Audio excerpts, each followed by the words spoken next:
राधे राधे दोस्तों। आज हम आपको सुनाएंगे एक पिता के कर्ज की कहानी। अगर आप हमारे चैनल पर नए हैं तो प्लीज़ हमारे चैनल को सब्सक्राइब करें, वीडियो को लाइक करें और शेयर करें। श्यामलाल जी के देहांत को अभी 4 ही दिन हुए थे कि 12 दिन का शोक चल रहा था। एक दिन अचानक एक गाड़ी उनके घर के सामने आकर रुकी। उस गाड़ी में से एक आदमी निकला और शोक सभा में बैठे लोगों के बीच में जाकर बोला कि श्यामलाल जी के वारिस कौन कौन हैं। बैठक में 30-40 लोग बैठे हुए थे। सभी अचानक इस तरह का प्रश्न करने वाले उस व्यक्ति के मुंह को ताकने लगे। वहां पर श्यामलाल जी के बेटे भी बैठे हुए थे।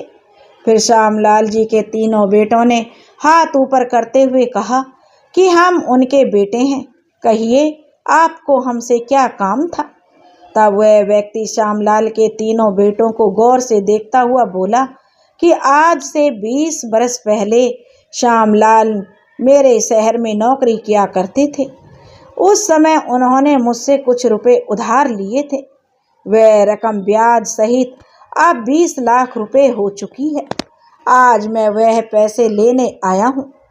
उस आदमी के इतना कहते ही वहाँ पर जो खुसर फुसर शुरू हो गई। श्यामलाल का बड़ा बेटा जो एक सरकारी नौकरी में था, खड़े होते हुए बोला कि आपके पास क्या सबूत है कि मेरे पिताजी ने आपसे पैसे उधार लिए थे। तब वह आदमी मुस्कुराता हुआ बोला कि मैं एक वकील हूँ, इतना मूर्ख भी नहीं हूँ कि बिना सबूत के चलाऊं। मेरे पास लेन देन का अनुबंध पत्र है जिस पर तुम्हारे पिता ने अपने हाथों से पूरा विवरण लिखा था और अपने हस्ताक्षर भी कर रखे हैं। बड़ा बेटा बोला कि मैं ऐसे किसी अनुबंध पत्र को नहीं मानता। मुझे तो आप धोखेबाज और फ्रॉड लगते हो। 20 सालों तक चुप बैठे रहना और फिर पिताजी के निधन के तुरंत बाद आपका अचानक यहाँ आ जाना, यह सब क्या है। अगर मेरे पिता ने आपसे पैसे लिए भी होंगे तब भी वह करार उनके साथ ही खत्म हो गया। मैं यह पैसे देने से साफ इनकार करता हूँ।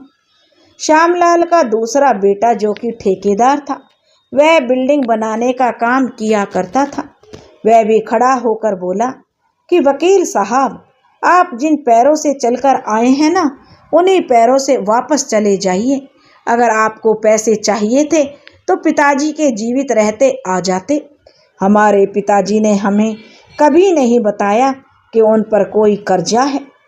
अब वकील साहब बोले कि पहले इसलिए नहीं आया बेटा क्योंकि रुपए वसूलने का करार आज के दिन का ही था।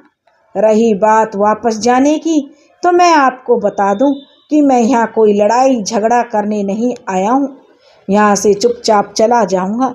लेकिन अगर आप लोग अपने पिता का कर्ज देने से इनकार करते हो तो मैं कोर्ट का दरवाज़ा खटखटाऊंगा। मगर मेरे श्यामलाल जी के साथ अच्छे संबंध थे, इसलिए मैं नहीं चाहता कि उनकी मृत्यु के बाद उनकी इज्जत उछाली जाए। इसलिए मैं आप लोगों को कुछ रियायत दे दूंगा, मगर तुम लोग कर्जा देने के लिए हाँ तो कहो। अब तीनों बेटे चुपचाप रहे। किसी ने भी कर्जा चुकाने की हिम्मत नहीं दिखाई। वकील साहब फिर से बोले कि यहाँ पर तुम्हारे समाज के लोग बैठे हैं, रिश्तेदार भी बैठे हैं। क्या तुम लोगों ने अपने पिता की इज्जत प्यारी नहीं है। अचानक ही श्यामलाल का छोटा बेटा जो महेश खड़ा होकर बोला, आप सबूत दिखाइए, मैं पिताजी का कर्जा चुकाने के लिए तैयार हूँ। उसके इतना कहते ही उसकी पत्नी जो अन्य औरतों के साथ दरवाजे पर खड़ी होकर पूरी बातें सुन और समझ रही थी, जल्दी से बाहर आई। फिर अपने पति का हाथ पकड़कर अंदर ले गई और बोली, यह आप क्या कह रहे हो जी, इतनी बड़ी रकम कहाँ से चुका दोगे। हमारे पास तो 20,000 भी नहीं है। आपके भाई पूरी तरह से संपन्न होकर भी चुपचाप बैठे हैं, फिर आप क्यों अपने ऊपर अपने पिताजी का कर्जा चुकाने का इतना बड़ा बोझ ले रहे हो। अब महेश के पास बस थोड़ी सी जमीन ही थी और वह छोटा मोटा काम करके अपने घर का गुजारा कर लिया करता था।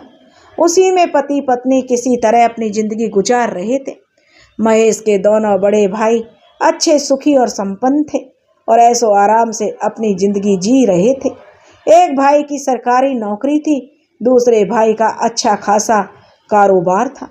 पिताजी ने अपने जीते जी दोनों को खड़ा कर दिया था और छोटे भाई को जो महेश की जिम्मेदारी दोनों बड़े भाइयों को सौंप दी थी, क्योंकि पिताजी की तबीयत खराब रहने लगी थी।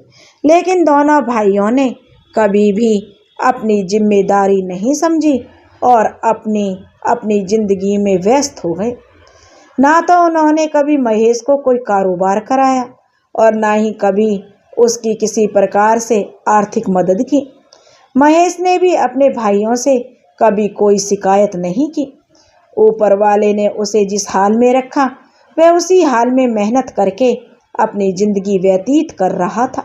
बस उसके पिताजी ने जमीन तीनों भाइयों के नाम कर रखी थी, जिससे उसकी थोड़ी मदद हो जाती थी और बस यह जमीन का टुकड़ा ही महेश का सहारा था।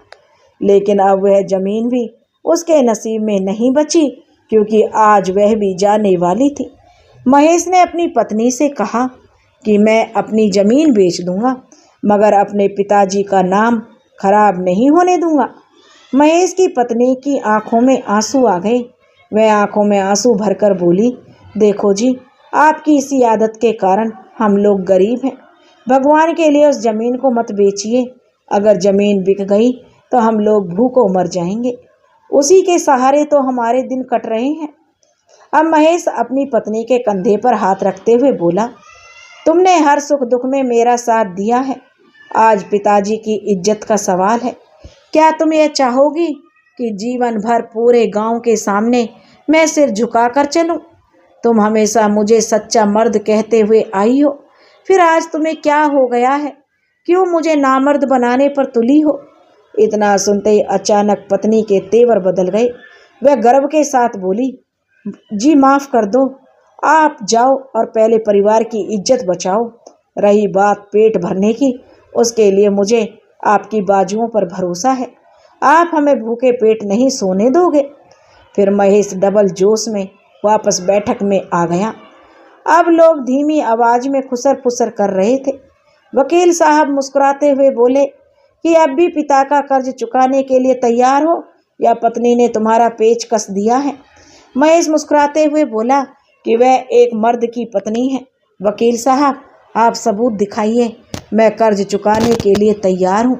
हाँ, मेरे पास पैसे नहीं हैं, मगर मैं आपको अपने हिस्से की जमीन दे दूंगा, मगर पिताजी पर कर्ज नहीं रहने दूंगा। वकील साहब ने एक बार फिर महेश के बड़े भाइयों की तरफ देखा और फिर कहा, क्या तुम लोग अपने छोटे भाई का साथ नहीं दोगे? दोनों भाई जो अनजानों की तरह सिर झुकाकर बैठे रहे, उन्होंने कोई जवाब नहीं दिया। वकील साहब बोले कि आज से 20 साल पहले मैंने और श्यामलाल जी ने मिलकर कुछ शेयर खरीदे थे। उस समय उनकी कीमत 20,000 रुपये थी। शेयर खरीदते वक्त यह तय हुआ था कि दोनों में से किसी एक की मृत्यु होते ही शेयर बेच दिए जाएंगे और जो रकम मृतक के हिस्से में आएगी वह जीवित हिस्सेदार उसकी योग्य संतान तक पहुंचाएगा।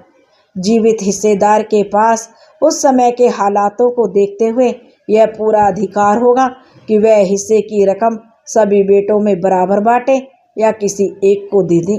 यह उसकी मर्जी पर निर्भर करेगा। वकील साहब आगे बोले, क्योंकि मैं भी वह जीवित हिस्सेदार हूँ और मेरे पास पूरा अधिकार है कि मैं श्यामलाल जी का वह हिस्सा मैं किसी को भी दे सकता हूँ। इसलिए मैंने कर्ज का नाटक किया और उन पर कोई कर्ज नहीं है, बल्कि शेयर बेचने के बाद और टैक्स कटने के बाद कुल 20 लाख रुपए उनके हिस्से में आए हैं। वह 20 लाख रुपए मैं श्यामलाल जी के छोटे बेटे महेश को देने की घोषणा करता हूँ, क्योंकि महेश ही उन रुपयों का सच्चा हकदार है। जो बेटे पिता का ऋण चुकाना अपना कर्तव्य नहीं समझते, उनका पिता की संपत्ति में भी कोई अधिकार नहीं बनता। इतना सुनते ही सभी लोग आश्चर्यचकित रह गए और श्यामलाल जी के दोनों बड़े बेटों का मुंह उतर गया। उनकी पत्नियां कुछ देर पहले अपने देवर को मूर्ख समझ रही थीं। अब वे अपने पतियों को खा जाने वाली दृष्टि से देख रही थीं। वकील साहब के इशारा करते ही उनके आदमी 2 बड़े सूटकेस उठा लाए और उन्हें महेश को थमा दिया। यह देखकर वहां विराजमान लोगों ने तालियां बजाकर महेश का स्वागत किया। जब महेश दोनों सूटकेस उठाकर अंदर कमरे में गया, तब उसकी पत्नी दौड़कर आई और भरी आंखों से अपने पति को निहारते हुए बोली, आज जो सच में मेरी समझ में आ गया है कि सच्चाई, ईमानदारी और खुददारी के रास्ते में कांटे और दर्द तो बहुत मिलते हैं जी, मगर एक दिन ईश्वर सुनता जरूर है, और जब वह सुनता है तब वह छप्पड़ फाड़ कर देता है। इसलिए मुझे अपने पति पर, उसकी सच्चाई पर, उसकी ईमानदारी पर गर्व है। भगवान उनकी सच्ची ईमानदारी और उसका फल भगवान ने उन्हें दिया। दोस्तों, अगर आपको यह कहानी पसंद आई हो तो प्लीज़ हमारे चैनल को सब्सक्राइब करें, वीडियो को लाइक करें और शेयर करें। राधे राधे।